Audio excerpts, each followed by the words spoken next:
past, we used to do these traditional brand guidelines, PDFs, and put together. And this is where I say, okay, it gets a little bit tedious. This sometimes becomes kind of an exercise for designers and just, hey, this is what we learned as students, and we're putting together these brand guidelines.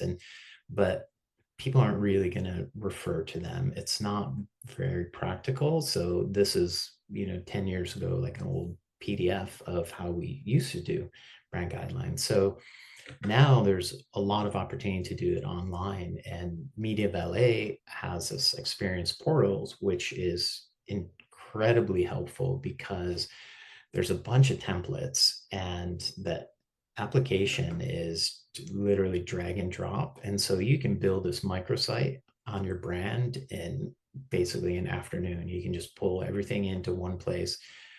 Within the app, there's a bunch of pre-made templates that kind of just, you can take it or leave it, but you can use them to fill in things really quickly when you're thinking about building brand guidelines. It's really like, what am I going to include? Like, yeah, the logo, but what else do I want to include messaging? And so having a tool like this is really helpful. And then once it's live, then you share it with the world, and everyone in the company has access to it. You can distribute things through it.